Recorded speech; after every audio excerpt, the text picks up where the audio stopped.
What were some of the positives that you can take out of day one? I know it's very early, but also what were some of the negatives that you also saw out there that need to be worked on?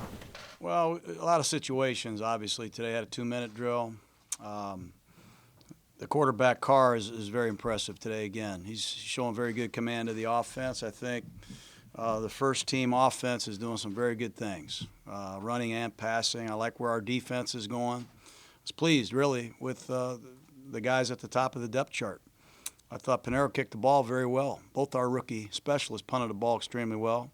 Some of our backup players got to pick it up. And I think that's probably a standard line around the league this time of year. I was just talking about how it took a little bit of time for him to get mentally back after missing all the time last year. How have you seen his confidence sort of grow during this offseason? Well, it's grown tremendously. I give our secondary coach, Coach Ansley, a lot of credit. He spent a lot of time behind the scenes with Conley. It's been a dark world that he's been in, this young man. He's had a terrible injury he had to rehab from. He's had to change coaches, learn a new system. And it's been a slow, steady process, but, man, is he a good player. And when he's feeling good, you can see why we picked him number 1 overall. You guys expect Khalil to show up this week, and any concern that their workouts are mandatory now that he's missing? I don't know. I just hope so. You know, it's one of the big reasons I came here is to coach that man. But I don't want to speculate. There's a lot of guys in the league, several players that are in a similar situation. We're just trying to resolve it as soon as possible. And in the meantime, coach players that are here. You guys have been very diplomatic in terms of handling Khalil's situation. Not really want to talk about the players who aren't here. That being said, today was the first mandatory day he's missed. It's under the team has the ability to fine a player for any unexcused absence. Will he be fined? I'll just move on with the questions. I'm not going to get into what we're going to do. That's our business, honestly, and we'll deal with it accordingly. We're hoping to get the man signed, and I'll leave it at that. You guys added the 2 guys yesterday, Frosty and Tuba. What are you seeing those 2 guys, and why did you bring them in? Well, Rucker is a guy that's been a very good physical football player at multiple positions for a long time, and has history with Gunther, that's obvious, but, he started a lot of games for Arizona last season. His versatility and leadership is outstanding. And, when you have Arden Key and you have Hurst and you've got P.J. Hall, it helps when you have a veteran presence in every room. And Rucker will help us do that. I really like this guy. Ataba Rubin is another mammoth nose tackle. We needed depth there. Vanderdoes is not practicing, don't know when he will practice. Mario Edwards has had some injuries, hasn't practiced a lot. So Rubin gives us another big guy that can work inside and keep our linebackers clean and be a contender to help our team. Obviously, you got through the OTAs and everything, and we're headed, and now we're at mini camps. So did you see the progress that you wanted to see from the start of OTAs until now? Yeah, I have. I really have. I'm really happy. We got a lot to prove yet. We're a long way off, but we've laid a very good foundation. We've added a lot of new players. We felt like we needed to do that. This roster needed help, and we went out and helped ourselves, I think. A lot of these players came, I think, with very little signing bonus. They came almost, some of them I think would play for nothing, and that's the attitude that we need here. We need competition, we need depth, we need leadership, we need players. Hard, tough football players, and I think that's what the Oakland Raider franchise is built around, and we have made progress. We've laid a foundation, and now it's up to us to continue to stack days together, get some momentum, and go to training camp and get ready for the regular season. Are these 3 days right now in any way like a dry run for training camp? Is this a different setup these 3 days than, say, the OTAs were? Yeah, a little bit. I mean, this way we practice nowadays is tough. I mean, you're not allowed to have any contact. You're not allowed to play bump and run. You're not allowed to be on the ground. You got to be very careful. And it's hard to do. It's hard to do when you're trying to make a football team. It's hard for Marshawn Lynch to play his kind of game in this style of football. Doug Martin, same thing. Osemele. We're trying to teach our pass protection, our system of offense, our entry of blitz on defense, but you don't want the collisions. So most of this is timing and assignments. And trying to bring men together where they can get familiar with one another. What's your take when you see a little scuffle like he had out there? Does that annoy you that guys are getting into it? Do you like some of the aggressiveness?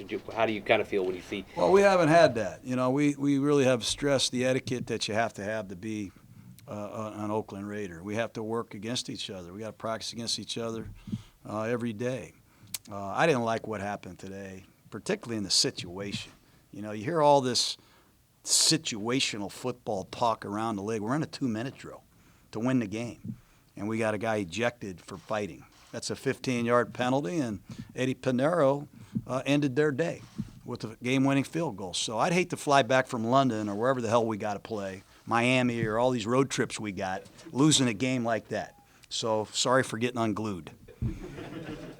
Do you find in the previous question the sense that it's not going fast enough for you, that you have to actually hold back because of all the rules and everything you have to deal with? No, it's the same for everybody. You have to adapt. We've practiced in shorts when I coached before. This is not my first rodeo. I'm just saying at the end of the off-season program, guys are tired of it. They're ready to get ready for training camp and play some real football, and it's tough. We tell the defense, don't bat balls down. We tell the offense, don't be too aggressive in chop block and pass protection. There's a lot of rules of etiquette that we have to keep coaching and talking about. It gets tough, and the players get tired of it. Speaking of that kind of practice, the first time we got to talk to you since we learned the Lions are going to be practicing against you. How did that come about? Do you have a relationship with Patricia, or was it how exactly did you guys, the Lions, come together to do this? Yeah, I like Matt Patricia a lot. I had a lot of respect for him. I've spent time with him, obviously, when I was in my previous role. He's a heck of a guy. He's a great coach. I trust him.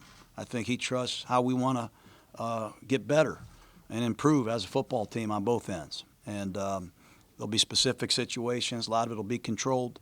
But they'll give us an opportunity to see a different opponent, give us an opportunity to see a different style of offense and defense, and our young players will get a chance to hopefully gain some confidence by playing against somebody else before they really have to under the lights. In the position battle between Pinheiro and Tavecchio, how much can be determined here in practice, and how much of it will have to wait until actual game-like atmospheres in the preseason? Yeah, it'll be a battle into camp. Tavecchio's had a heck of a camp. It just so happens that it was Eddie's turn to kick today. So we're not going one kick here, one kick there, taking turns and rotating. It's Tavecchio's day. It's Pinheiro's day. It allows these guys to mentally go out there and be better instead of rotating. But it's going to be a battle. The young kid can kick the ball, and Tavecchio's proven he's an NFL kicker. Assembly a couple of minutes ago. He came here 2 years ago and pretty much changed the entire aggressiveness of the offensive line, just his presence, it seemed like. What's been your observation of him, coaching him now? Yeah, I like him a lot, obviously. Those three guys inside are a pleasure to be around. Can't say enough about the physicality of Assembly. He's rare that way. The guy in the pivot is a sensational player now. Rodney Hudson makes us go. He's the straw that stirs the drink. This guy's a great athlete, smart, doesn't miss a snap, doesn't miss a call, and Gabe Jackson's the most underrated guard. For him not to be in the Pro Bowl, there really should be an investigation, honestly. We got three really good players in there, and it's important that these young tackles, whoever it's going to be, Donald Penn, who's it going to be at left tackle, at right tackle, we've got to catch up to them, because if we do, we got a chance. Miller and Arden Key seem to be swapping some pretty good reps against each other, each of them having their own victories along the way. What have you seen from that matchup of two young players getting into the mix? Yeah, we like them both. We like Colt Miller a lot. What we're doing with him right now, with all the audibles, all the check with me's, all the different speeds that we're playing with, it's taxing on a young guy. He's an underclassman out of UCLA, hasn't really been in a huddle very often, but he is a great athlete. He's done a hell of a job for us. And Arden Key is got some special pass rush ability. And we expect those two guys to make each other better as we move forward. We like both those players. It looked like Marcus Gilchrist and a couple other guys weren't out there. Were any of the absences injured? Yeah, they were out there today. Gilchrist had a slight calf strain, so we held him out. He's been arguably our best safety all camp. He's extremely versatile, can play nickel, can play free, can play strong. He's a Bisacci guy on special teams, and that was more of a precautionary matter. I think Garyon is okay. We don't really have any injuries of significance to really report to you today.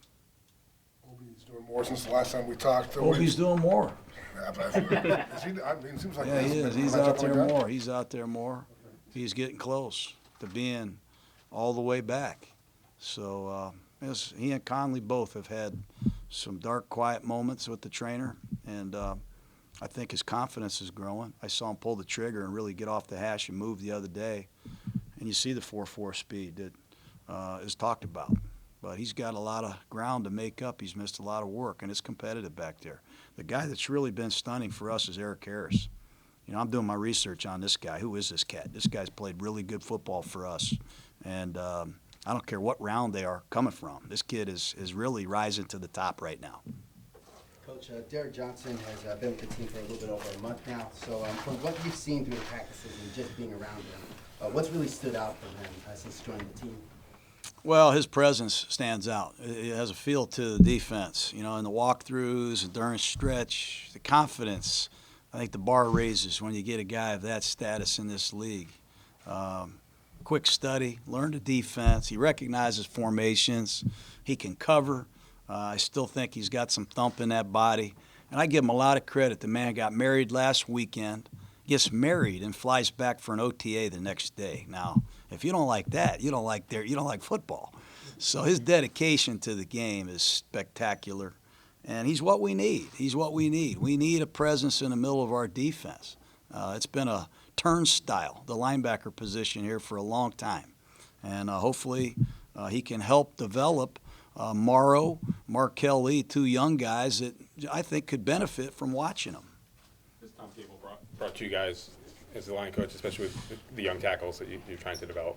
Yeah, he brings us not only experience, championship experience, head coaching experience, a lot of versatility. He's coached in a lot of different schemes, different runners, different quarterbacks, different head coaches. He's versatile. He can adapt, but he's a tough guy, you know. And usually the tough coaches they help develop tough lines.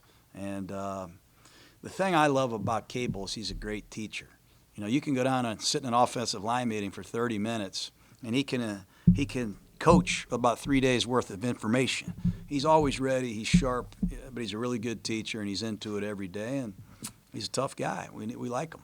Paul Gunther was talking about your rookie defensive lineman last week, and he said although they're only in shorts, he feels like over this point in his career, he can really tell a lot, even still, about certain guys. What are you able to tell, albeit in shorts, on Mo and PJ and Arden? Well, it's the same thing as Paul said. You can tell in shorts. I mean, it really favors the defense in some ways because every play is a pass. And we don't have a lot of running plays. We ran it more today than we did in the last 3 practices combined. So the offense is always retreating up front. But you can tell guys that can cover grass, that have some pass rush arsenal. They have the speed to get the edge. They have some power to run over you. And they're quick studies, and they're in great shape. What I'm really impressed with is the conditioning of our young draft choices. They haven't missed a second, and we have worked the hell out of these guys. We pushed them hard. So I like that a lot. They all seem to like football. A lot of young guys today, you know, they're not quite sure how much they like OTAs and long 8-hour days. You know, they're used to the NCAA where it's a little bit different. But there's a lot to like so far. You've seen from Carl Joseph so far, are there ways you can see you can use him where he's not, you know, he had issues when he's isolated on these 6'6" tight ends sometimes?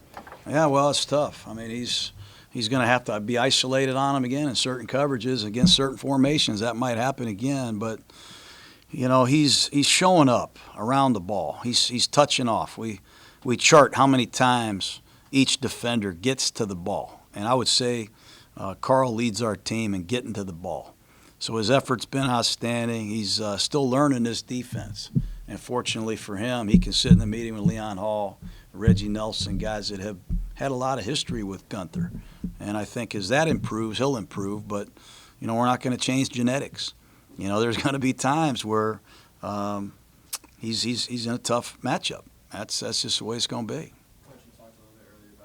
Carr taking over the offense and showing that he's really grasping the system. Is anyone else on that side of the ball stood out to you about, you know, their leadership or just them in the wide receivers room or the offensive line? Yeah, we've had a number of guys. Jordy Nelson has been really good behind the scenes, playing multiple positions. Jared Cook's had a great camp. You know, I did not know Jared Cook moved like that. I knew he had very good pass receiving skills, but we can line him up at a lot of different places now. He's been really sharp, and we've asked him to do a lot. And the running backs have probably stood out the most. Of one position group, Doug Martin, Marshawn Lynch, Jalen Richard can play, DeAndre can play, and this young Chris Warren kid out of Texas is a good player. And I like Keith Smith. That has been a real good group, polished, haven't made a lot of mistakes, and they practice hard.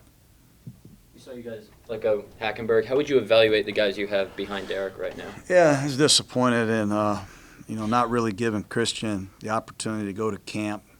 Like I said, we felt we needed to add a couple defensive linemen. We ran out of numbers, and that's not good at that position heading into camp. It's hard to get one guy ready right now, let alone 2 and 3. But Connor Cook's game is moving up. He's doing better. He still, I think, has some rough edges that he can improve. E.J. Manuel's an athletic guy. He's made some strides. But right now it's Derek Carr, and it's wide open after that.